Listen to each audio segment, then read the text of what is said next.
Bonsoir à tous et bienvenue dans le 19-20, une heure d'information dont voici les principaux titres. Tout d'abord, dans votre édition nationale à partir de 19h30, Carole Gersler reviendra sur la mise en examen de Stéphane Richard qui a donné une nouvelle dimension à l'affaire Tapie. L'État veut maintenant déposer un recours en révision pour annuler l'arbitrage. Le gouvernement semble divisé sur la question d'un éventuel départ du PDG d'Orange. Dans l'actualité en Limousin, nous ferons le bilan des emplois d'avenir, ce dispositif mis en place par François Hollande pour faciliter l'insertion professionnelle des jeunes en difficulté. Pour l'instant, un tiers environ des objectifs a été atteint dans la région. Nous aborderons également la délicate question des pesticides. La France est championne d'Europe, c'est elle qui en emploie le plus, mais les expérimentations se multiplient pour tenter de trouver des solutions alternatives. Un exemple tout à l'heure en Corrèze. Enfin, nous irons en zone nord de Limoges, dans les entrepôts de la société Newsport. C'est là que sont pensés et fabriqués de nombreux décors qui défileront dans la caravane du Tour de France. Mais tout d'abord, cette initiative intéressante dans le quartier de la Batide, un job dating est organisé en ce moment même. L'objectif est de rassembler en un seul lieu des demandeurs d'emploi et des employeurs dans ce quartier populaire de Limoges. Au chapitre social, une journée nationale de grève aujourd'hui à la Poste contre le plan de suppression de postes justement entamé il y a maintenant 10 ans dans l'entreprise et qui se poursuit dans la région. Les bureaux étaient ouverts au public mais avec un accueil réduit au guichet comme par exemple à Guéret, comme vous le voyez ou peut-être sur ces images. En Limousin, en tout cas, la direction parle de 8% de grévistes à la mi-journée contre 15% selon la CGT. L'emploi des jeunes, on en parlait à l'instant, on en reparle avec une autre initiative, les fameux emplois d'avenir que François Hollande avait présenté comme l'un des remèdes contre le chômage. Où en est justement ce dispositif? Un peu moins d'un an après sa mise en place, les objectifs ont-ils été remplis? Élément de réponse avec ce reportage de Marine Guigné et Nassuf Djenali qui ont rencontré deux jeunes femmes en emploi d'avenir à l'EHPAD de Sainte-Fère en Creuse. Il est 12h30, Camille Guibaud s'apprête à prendre son service. Depuis décembre dernier, elle a rejoint l'équipe soignante de l'EHPAD de Sainte-Fère. Son emploi d'avenir a pris la forme d'un CDD de 2 ans. Après une période de chômage, elle est devenue agent de soins. Elle travaille 35 heures par semaine. Donc c'était dans le domaine dans lequel je cherchais un travail. Et ensuite, pour pouvoir passer mes concours d'infirmière. Et puis bon, l'avantage, c'est la préparation au concours qu'on peut avoir avec ce contrat-là. Dans ce service, 3 emplois d'avenir ont été conclus. Le dernier en date, celui de Jessie Blocaille, en mai dernier. À 25 ans, après avoir décroché un bac sciences médico-sociales, elle était précédemment en CAE, contrat d'accompagnement dans l'emploi. Maintenant que je suis en contrat d'avenir, c'est vrai que je fais beaucoup plus d'heures, je suis à temps plein et j'apprends beaucoup de choses puisqu'on a des formations en plus du travail, des formations à l'hygiène, manutention des malades, etc. Et en plus, on fait la formation, donc on a choisi. Ces jeunes ont pris leur marque rapidement, les 2 emplois d'avenir ayant déjà une expérience dans l'accompagnement des personnes âgées. Pour moi, ce sont des collègues de l'établissement, avec une fonction différente, une évolution dans le métier et une approche du métier qu'elles viennent découvrir ici. Et pour nous tous, on mange ensemble, on travaille ensemble, ce sont des collègues à part entière. Le dispositif destiné aux jeunes peu ou pas diplômés prévoit un volet formation dont Camille et Jessie vont bénéficier. Si on est encore loin des objectifs fixés pour la région, 1270 emplois d'avenir à la fin de l'année, le dispositif monte en puissance. 432 contrats ont été signés en Limousin, soit un tiers des objectifs à mi-parcours. Politique maintenant, l'UMP de la Haute-Vienne se mobilise en faveur du projet de la LGV Poitiers-Limoges. Les responsables départementaux demandent à leurs militants d'écrire au président de la commission d'enquête, une enquête publique qui reste ouverte pendant encore un mois jusqu'au 12 juillet. Philippe Mallet, Christian Chelot. C'est ce qui s'appelle prendre le train en marche. 2 semaines après le lancement de l'enquête publique, les responsables UMP de la Haute-Vienne demandent à leurs adhérents de se mobiliser et d'écrire tout le bien qu'ils pensent du projet de la LGV Poitiers-Limoges. Mais il n'est pas sûr pour autant que leurs recommandations soient entendues de l'autre côté de la frontière, du côté de la Creuse et dans le fief de Jean Clair, le chef de file de l'UMP ouvertement hostile à ce projet. Il défend certains intérêts de la Creuse, ceux de son ancienne circonscription qu'on peut comprendre. Donc on gérera ça de façon... Et c'est pas à nous de le gérer de toute façon. Mais donc l'avis de chacun... Mais c'est le gouvernement, donc c'est à François Hollande en dernière limite. C'est pas François Hollande qui va gérer Jean Clair. Non, mais c'est François Hollande qui va appuyer la décision qui va dans l'intérêt de la région Limousin. Il a été élu par le Limousin en partie, mais avec très gros pourcentage, et il doit faire que le Limousin et sa capitale régionale soient dotés, comme les autres capitales régionales, de la ligne à grande vitesse. Autrement dit, c'est à François Hollande de prendre la décision et les militants de l'UMP peuvent l'y aider au nom de l'intérêt général et sans calcul politique, c'est évident. Non, justement, c'est pas politique, et on profite de cette enquête publique pour solliciter nos adhérents, nos sympathisants et plus largement nos électeurs à se mobiliser en faveur de la LGV Limoges-Poitiers. À l'approche des élections municipales? Non. Les élections municipales ont lieu en mars 2014. Aujourd'hui, nous sommes en juin 2013. Parce que ce qui vous inquiète, c'est que vos adversaires socialistes sont très présents sur ce dossier et pas vous. Non, mais ça, c'est pas un problème de politique. Encore une fois, je vous l'ai dit tout à l'heure. Les 28, 29 et 30 juin, les militants de l'UMP seront invités à voter pour ou contre la tenue d'une nouvelle élection de leur président national.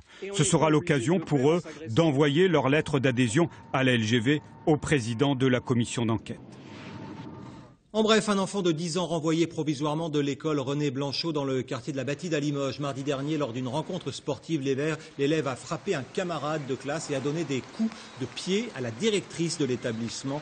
2 plaintes ont été déposées au commissariat de Limoges. Un professeur doit arriver dès lundi en renfort. Il restera avec l'équipe enseignante jusqu'à la fin de l'année scolaire. Parlons maintenant environnement avec un paradoxe. Les Français trient de plus en plus leurs déchets et pourtant la gestion de ces mêmes déchets ménagers coûte de plus en plus cher. C'est l'une des informations dévoilées tout à l'heure par l'ADEME Limousin qui organisait à Esther Technopole une journée sur le financement et le coût des déchets. Aglaé Poncet, Denise Delahaye. Avec 268 kilos d'ordures ménagères par an et par habitant, le Limousin est un bon élève du tri. Malgré ses efforts, les coûts de gestion des déchets continuent de croître, ce qui s'en ressent sur les factures. De nouveaux systèmes existent, comme la redevance incitative, c'est-à-dire que l'usager paie à la hauteur de ce qu'il rejette. Je pense que c'est le destin, hein, c'est le sens de l'histoire. On y arrivera progressivement parce qu'il faut que les consommateurs s'y habituent et jouent le jeu surtout. Hein, voilà. Depuis janvier 2011, la communauté de communes de la vallée de la Gore a institué sur 6 communes et pour 2500 habitants une redevance basée sur le nombre de bacs levés à l'année. Conséquence, moins 20% d'ordures ménagères collectées et des factures en baisse. On va prendre un foyer, par exemple une personne qui en 2009, donc avant le système de redevance incitative, payait 122 €. Maintenant, il va payer en 2013, pour quelqu'un qui trie correctement, on est bien d'accord, hein, va payer 86 €. À Esther, des représentants des collectivités sont venus chercher de bonnes idées. Sur le territoire des monts de Chalut, la redevance incitative sera mise en place en 2015, basée cette fois sur le poids. À chaque passage, on comptabilisera le passage qui sera fait et en même temps, on pèsera la quantité de déchets qui sera enlevée de manière à facturer donc très justement le service aux gens. Effet secondaire du progrès du tri dans le nord de la Haute-Vienne, la ressourcerie Maximum collecte plus 17% de produits recyclables et augmente ses ventes. On ne consomme plus que forcément des produits neufs, mais aussi du matériel d'occasion. Des ateliers de formation vont être mis en place par l'ADEME pour inciter les collectivités à mieux maîtriser les coûts de gestion de nos déchets. Et la question Internet du jour est en rapport avec cette problématique de la valorisation des déchets. Êtes-vous prêt à réduire la quantité de déchets ménagers que vous produisez chaque jour? Vous répondez comme d'habitude sur notre site internet limousin.france3.fr. On reste dans le domaine de l'environnement avec une autre problématique, celle des pesticides. La France en utilise énormément. C'est d'ailleurs le pays européen qui en utilise le plus et l'un des tout premiers au monde. Pourtant, il existe des solutions alternatives, comme par exemple celles qui sont testées en Corrèze. C'est le dossier de ce journal. Il est signé Cécile Descubes et Henri Dezonnet. Pour l'instant, le plan Écophyto adopté suite au Grenelle de l'environnement est un échec. Il visait à diminuer de 50% l'emploi de pesticides d'ici 2018. Membre de la mission pesticides au Sénat et du conseil de surveillance d'Écophyto 2018, Bernadette Bourzet fait un constat amer. Malheureusement, l'emploi des pesticides ne diminue pas, mais a augmenté de 2,5% l'année dernière, ce qui est tout à fait déplorable. Pour éviter les pesticides, de nombreuses expérimentations sont menées en France. Parmi elles, celle du lycée agricole de Neuvic-du-Sel.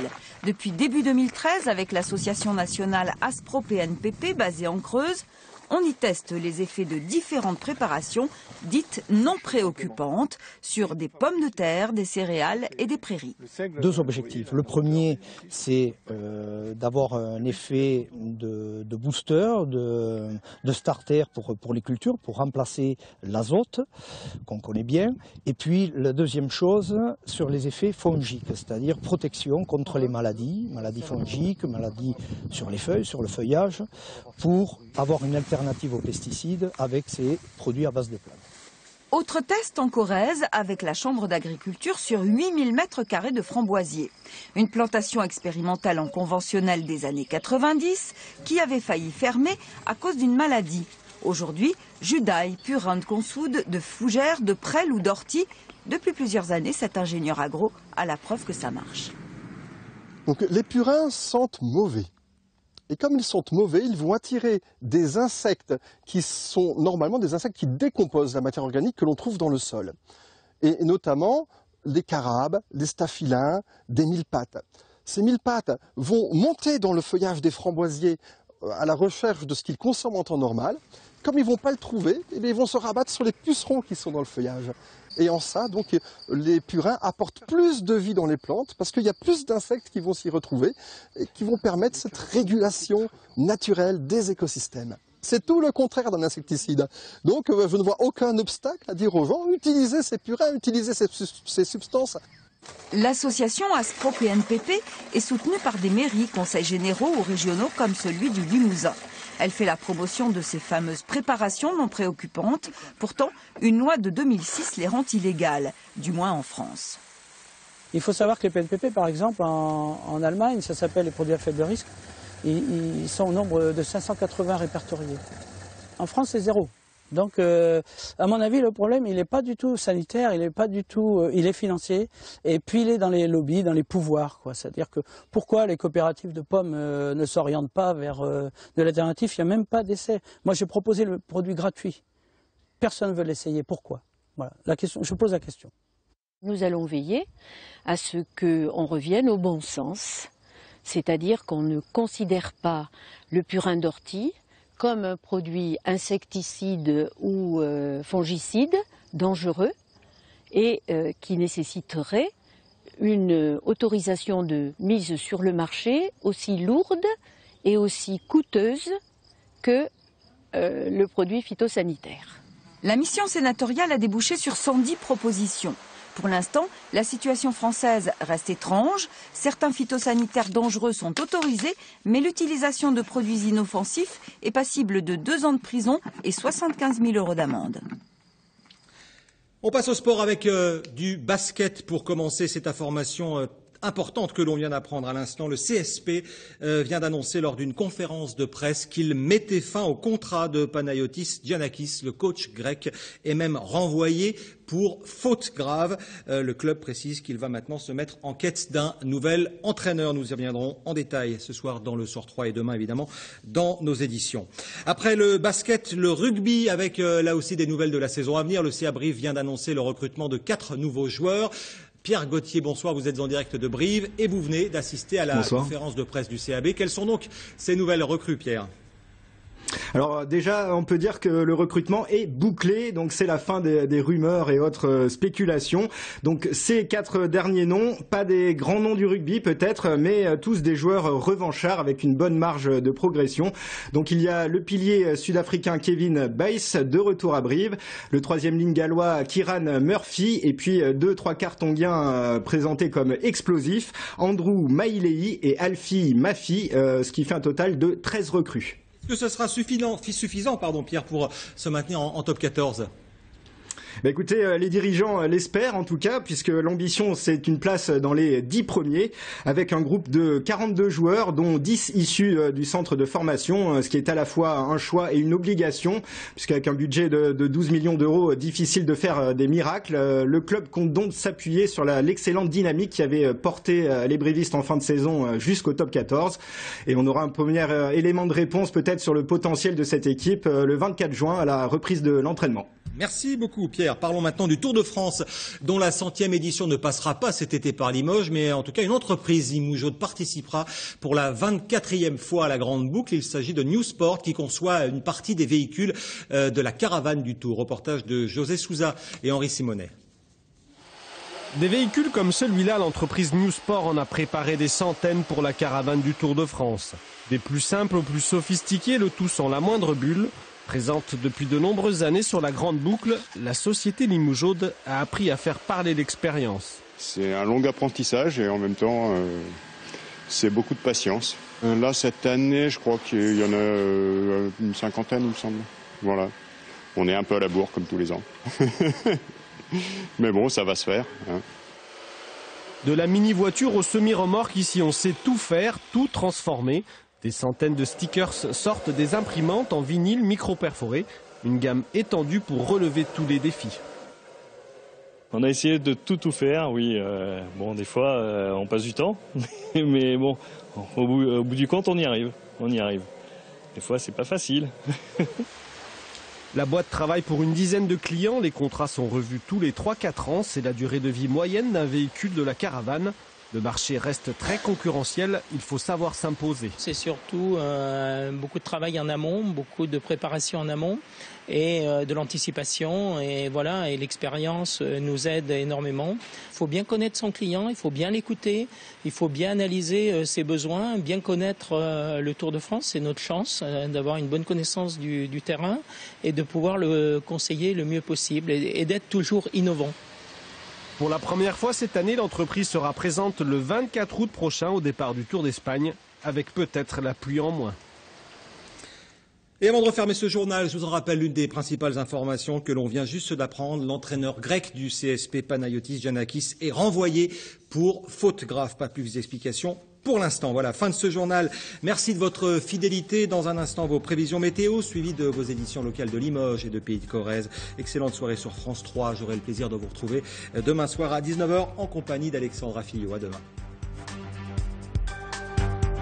L'info régionale continue sur France3.fr.